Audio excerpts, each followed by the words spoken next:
What it do? What's up? Your girl G here. Welcome back. Welcome back. I am kind of going to be doing these reviews out of order a little bit.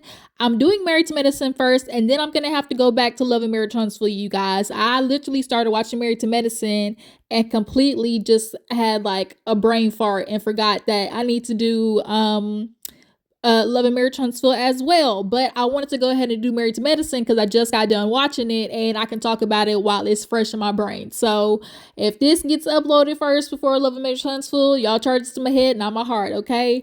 But Married to Medicine, I'm popping in on episode 3. I missed the first 2 episodes. I'm sorry, y'all.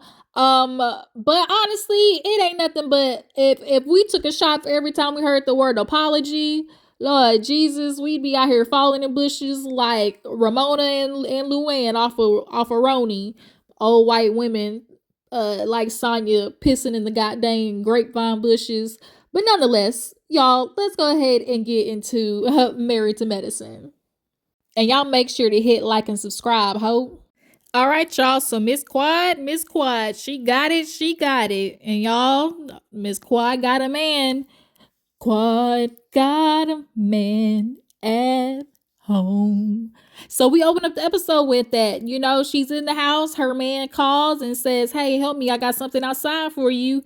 And he pull up in a little Rolls Royce. Okay, got the double R's everywhere. And immediately in the back of my mind, we all obviously are thinking, okay, where he get it from? What he do? How is he, being able to afford such lavish gifts? On this show, many times we have seen people come on here, do all that flossing, and about a year and a half in, if they make it that long, the FBI be right on their ears over some stuff that they owe. Okay. But come to find out, he is a luxury rental car service. Basically, y'all remember what Aiden Ross was trying to do from Sonya Ross, Richard Ross, her husband. That's what he was trying to do back in Austin. Basically, like when a lot of celebrities or, whatever big people come into town, they need cars to roll around in. And, they want to roll around a little bit of style. So then you get rental car, luxury cars.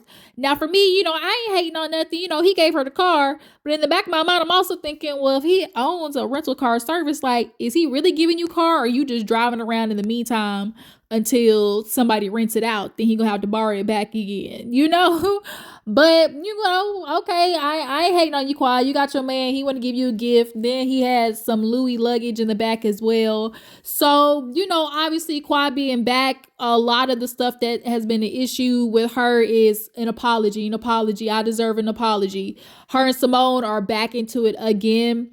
Because I am coming in on episode 3, I will touch a little bit on the fact that I go back and forth on when I feel like Quad needs to apologize and when Simone needs to apologize. And especially when it comes to that Napa situation, y'all drop it in the comments. Do y'all feel like Quad is owed an apology for that Napa situation?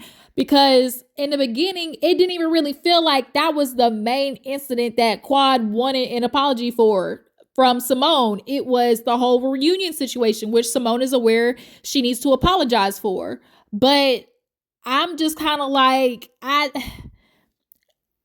know that behind the scenes, all them ladies basically corroborated when Quad get here, which we gonna send her right back home, okay? And so I think obviously after seeing the reaction from the fans, that made them kind of, backpedal pop, because Heavenly ended up coming back to apologize. Now that I watched it back, we did do you wrong. Okay, girl. But Heavenly and Quad are good, but it's like Simone, I do agree with Simone how Quad sometimes it'll all be good until she sees something on social media and then she goes ghost and don't say nothing. So now when she introduces her man to everybody, Simone's sitting there feeling like, oh my God, see, this is a reason why, Quad is still up to her same old, you been with this man for this long and you ain't told nobody. But that's not fair, Simone, because at the end of the day, if y'all aren't cool, she has no reason to tell you. And like Cecil told you, introducing somebody to the crew ain't easy. Of course, people gonna already start digging. Google's gonna be their best friend for the next 2 days while they investigate. Okay. So just bringing somebody to the group it makes sense why somebody's like, let me just hold off on that. Let me just live in this land a little bit. But speaking of Simone and Cecil, let's go ahead and get on to their scene because it really wasn't much with the Quad and old dude. Just basically her being in love with her man, her man, her man. Okay. So yeah, Simone and Cecil, I can definitely tell. Speaking of Cecil, this season he definitely is trying to do his big one with pulling the alley oop of getting Simone and Quad to reconcile because he seems to have a very cordial, friendly relationship with Quad, and so it'll definitely be awkward to be in a situation once again where he cool with somebody and Simone's like, cut that bitch off. Like we not doing it. Cecil yeah, is doing everything he can, but he and Simone are cleaning they nasty asses son's apartment. It's giving real college, like college frat house. Those two don't clean, and we already know Miles ain't worth the damn. And I hate saying it that way, but Miles is the one that basically he wear the glasses and he lazy as hell. And it's the one that they show Simone yelling at him because he don't clean up behind himself. And I really feel a lot of the boys' laziness has to do with Cecil. A lot of times we're constantly talking about like boys who don't pick up after themselves and don't clean up and everything like that. A lot of that happens too because in your sons, your kids actually cleaning up behind themselves, they need to actually watch you do it as a man. It's not just about telling your kids to do stuff. Your sons need to actually see you around the house cleaning, washing dishes, cooking, things like that. Because as y'all love to say, boys need a man in their life to, and it's like, okay, but it's not just about telling them, teaching them. Like you also have to lead by example, by showing with your actions. And so the fact that you got these nasty ass sons, Cecil, that's where we're gonna look to you because we're not finna sit here and act like I don't want to call you a bump on the log, but we know that Married to Medicine has done very well, and we ain't seen your app in a hot minute. That's all I'm gonna say.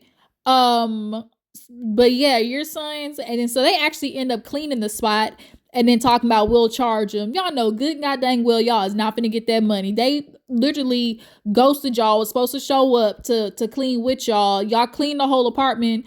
Man, I literally for every time y'all don't clean this shit up, I'm gonna take a week off of your lease, or I'm gonna take a week off of something because that was just nasty the way that was looking. And I know they boys, so if they bring the girls back to the apartment because they want to get it in, them girls is not trying to do nothing with you, and your house look like it is just covered in roaches. Okay, nothing but roaches and mice. Ain't no girl finna get turned on by that. Ugh, just nasty. But they still clean that shit up anyway. But then try to take the speaker as hostage.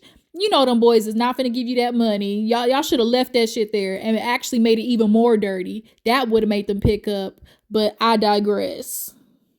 So there is this cute little scene where Eugene and Toya, they go and stop by his new office. Eugene is out of the ER. We all remember how he spoke about how obviously during COVID that changed a lot for him. I could imagine how it was to be a doctor or nurse in that time, trying to constantly save people's lives, and literally they're passing away left and right. I remember seeing nurses on TikTok and just on social media discussing how basically your heart it is to get up every day trying to save people, and you're not able to do it. And then you got to worry about getting home and not getting your family sick to put them in that situation as well. So he's out of the ER and is now kind of doing more of a cosmetic type practice, which is cool. But they had the son there and they were just talking to him because they started talking about like feminine having like hormone replacements and things like that, testosterone, estrogen. And so Eugene, obviously being the doctor, was trying to see what his son knew. He was like, I know I did over a test with you talking about these hormones before. What's the female hormone? He was like, vagina. He's like, no, that's the organ, fool. The hormone. Just like you have testosterone, women have estrogen, and since you're and your testosterone is getting ready to go up because why? He's like, because you're finna hit puberty. And Toya's like, yeah, that's when you're gonna get the wet dreams. And Eugene's face was just like, ugh. Like, there are some kids who grew up with having such close, relationships with their parents. I never had that. So I was always weirded out by parents and kids who were able to talk so freely about like body stuff or sex. Like, it just like no, I can't do it. No, I can't imagine the idea of talking about anything sexual. Like, I felt awkward growing up as a girl talking to my mom about my period. I was scared to even ask her to use tampons because they grew up from that era. Like, oh my god, if you use tampons, that means you out there fucking. Like, that's how they grew up. So yeah. And then he was like, as well, you'll start getting hair on your legs, your scrotum. She's like, do you got hair? And he was like, yeah. And he's like, but mom. And Eugene's like, stop asking questions, Toya. Like, he's 12 years old in puberty. Of course he's growing hair. So they get to sitting down and chatting about, obviously the future of the practice. And Eugene is like, I would like to, expand in a controlled way, not do too much. And, a lot of people do kind of front load when they're starting a business. They feel like they got to do any and everything. And it's like, no, perfect what you have and then slowly expand. And Toya ain't trying to hear none of that shit. She like, we need to put something in here that's gonna make us money. And the Botox, the bitches is getting their faces blowed all the way up with Botox. And it's literally like $200-$400 like a syringe. And people are doing that every month. And so Eugene's like, he's like, trust me, I'm listening. That's the idea, but I gotta even get somebody in here first to even try to do all of that. So it's like they have a meeting of the minds, but just on a different timeline, basically. So then Toya, I think, actually starts talking to Eugene about the conversation that she had, like, about quad, I think, if I'm not mistaken. Who child, y'all. So Miss Contessa is back. Now, I really am hurt about Contessa because when she first started Married to Medicine, I actually was a fan of hers. And truthfully, too, the last season that she had when she was on here with Scott and had that whole debacle, I still was okay and like, still Team Contessa in that because what Scott was doing was hella dirty. But Contessa has decided to come back and still be holding on to the grudge that is, enticed by Heavenly. Contessa is having the girls over. One thing I always was thinking about too when Contessa, left Married to Medicine and she was starting like her weight, what's that powerlifting journey. I was like, oh, I wonder if she'll keep up with it. To come back and see Contessa is literally half her size and like muscular is crazy. So I guess she kept up with it, but now she's trying to show off the body, yaddy yaddy. Okay, had a little cute little dress on and stuff. So she invites Pheadra and Sweet Tea over, but Pheadra gets there first, and so they just kind of end up talking about Heavenly, of course, because Phaedra's like, talking about what's going on with the group, like, obviously at Whitnick, Whitnick, you and Heavenly, and she was like, I thought y'all were okay, y'all were good. And she was like, Contessa was like, well, me and Heavenly at one time were really cool. And they were. Heavenly and Contessa were good friends. But then when Heavenly, of course, with social media, Heavenly always got in trouble because she would run that mouth inside the closet. And if you're going to call yourself somebody's friend, going on your live later on and talking about how their husband can be, abusive or potentially cheating, as a friend, you would feel some type of way. Even if that shit is true, girl, like, don't be going on social media and then validating it to the whole world because, hell, everybody was dragging Contessa and Scott at that time. So Contessa really should have said her feelings were hurt instead of, going all Hulk smash on Heavenly. But you can't do wrong to mother and tell them how mad to get. But Contessa,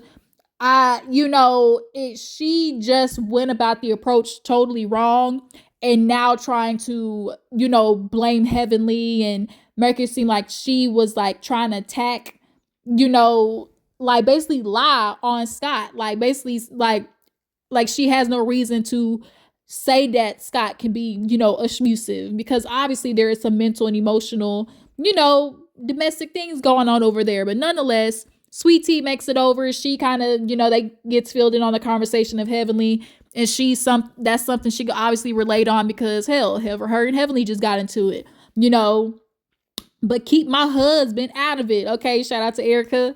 Sweet Tea and Heavenly was having, they sparring match. So, and that's something that Heavenly is always, always been in the crosshairs of, is what she talks about on social media.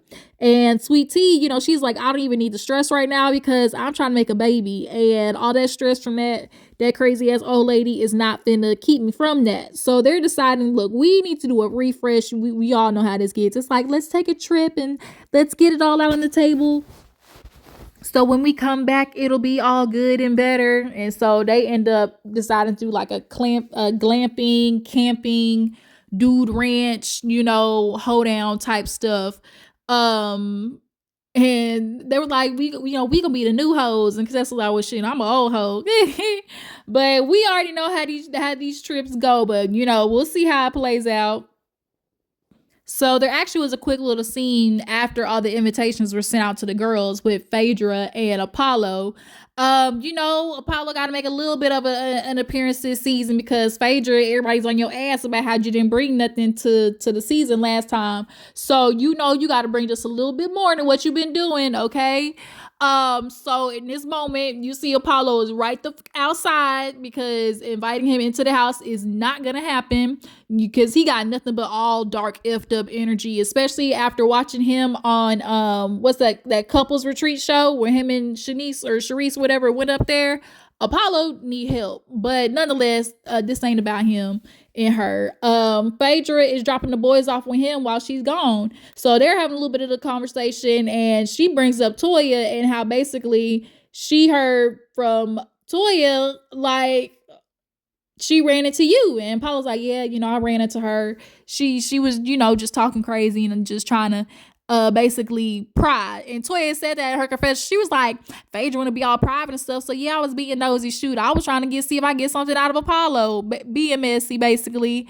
Obviously we all know about Apollo's situations because they've been plastered all over the shade room. You done got arrested for fraud not only once but twice. Then you get the girl Sharice and then you cheat on her. And then it's like we see all the stuff that's going on. So clearly your ways have not changed, but you will forever be connected to Pheadra. That's just point blank period. But Apollo still look good.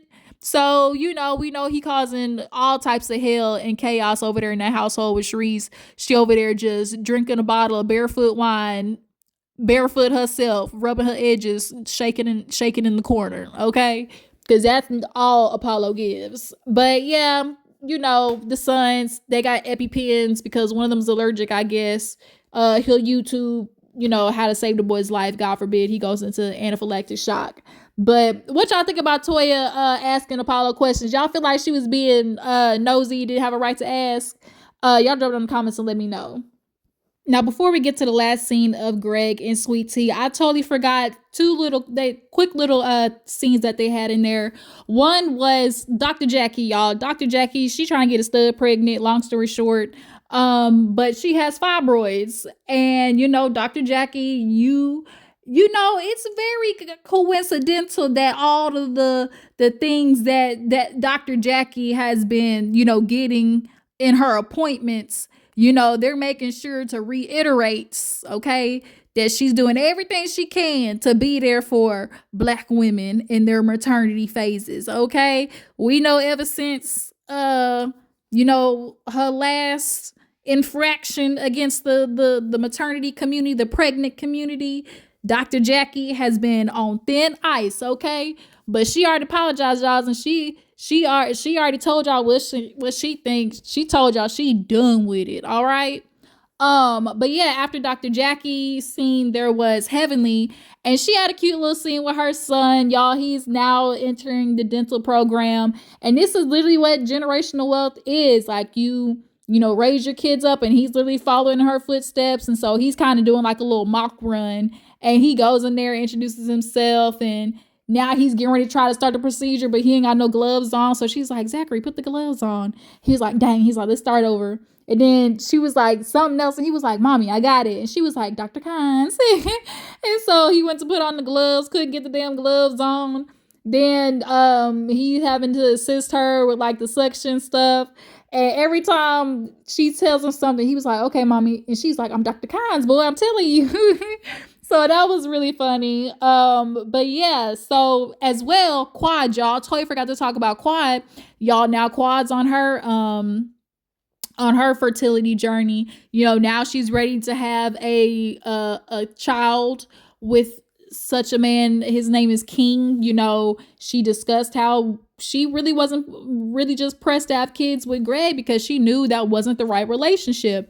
And I really wish more women would be that way. A lot of times they get pressured into giving, you know, their husband kids, especially, you know, in particular a son, because he needs an heir, he needs a junior. And deep down, the woman knows this man not only does not need a child, but isn't deserving of a child. And so it's like a lot more women really should, you know, start rejecting these niggas' sperms, okay? Point blank, period. So, you know, Quad is now going to be on her fertility journey as well, Sweet Tea. So let's go ahead and get into, oh, speaking of Sweet Tea, the invitations, when they sent out the invitations, you saw all the girls' reactions to it, and Pheadra and Heavenly were talking, and basically Pheadra brought up to Heavenly, she was like, "Are you good with Contessa?" And she was like, "I mean, yeah, I always thought I was good with Contessa." And I'm like, "Heavenly, you know god dang well you ain't good with no Contessa. Y'all might be sitting here acting all cordial and stuff with each other, but you know, the last time that the way y'all ended, it's giving real phony face. It's giving real off Friday when she was like, call me when you get home. And she was like, okay. Like, bitch, you know we don't mess with each other. And Contessa's gonna let it be known on this trip, okay? And yeah, this will be interesting to see how they end up working out the tension between those two. Because Heavenly, at the end of the day, you know the things that you said about Contessa, but also Contessa was wrong in how she was and a little bit of the approach in which she tried to confront Heavenly about the situation. She backpedaled coochie pop when it came to her relationship. Contessa did, absolutely. So there both is some faults and things that can be apologized for on both sides. And speaking of apology, you know, Simone talking with Cecil, basically, you know, with Quad, and you know, Simone said, I ain't apologizing to her besides nothing of the situation at the reunion. I owe her that apology. But as far as that Napa trip, she can kiss my ass on that and stick it with it. Okay. So yeah, now we get to the last scene, which is Greg and Sweet Tea. So we all know that they want a baby. Okay, that's how she was able to lock Greg down. She sent him a message basically saying, I can give you what you want, what you really, really want. Okay. And Greg took the bait. Okay. So now Sweet Tea's here.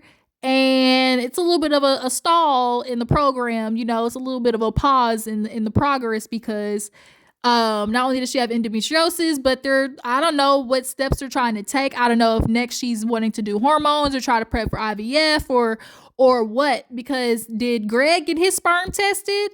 Y'all dropped in the comments. I can't remember if last season Greg got his sperm tested or not, because that really needs to be a part of the step too. A lot of times it'd be easy to put it on the woman about why a baby's not happening in the situation, but some of you niggas sperms be dead as a doornail, okay?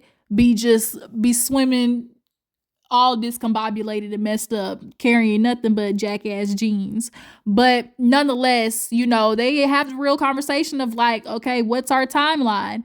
And Greg looked at her and was like, you know, 2 years. And it hit Sweet Tea like, damn, like that's kind of soon. And 2 years really ain't that long because hell, 9 months is the pregnancy. So it's like trying to get pregnant as soon as possible is the goal. And you know, Greg was just really thinking of like how bad this really is. Only the question of like how bad do we want it, because you know obviously Sweet Tea's gonna feel the pressure just as a woman. Then her sister got pregnant, literally is in the middle of pregnancy, so that, you know, obviously adds a little bit of, you know, emotional tenderness. And so with Greg not saying this, you know, Sweet Tea's feeling like, well damn, you know. But if it doesn't happen the biological way, you know, Greg has said as well, like, you know, there's always adoption. But you know how some people are versus adoption versus giving birth.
But shit, y'all can do what all the reality TV people do. IVF, okay? I mean, no, well, not IVF.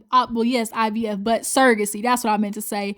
Always get you a surrogate. I know, sweet tea, you want to experience, motherhood yourself, but one hard reality is that not every woman is going to be able to experience that. And so it is a thing of like, how bad do you want a baby? And if getting a baby by virtue of surrogacy is what's at least going to get you to your goal, then that's something you should consider.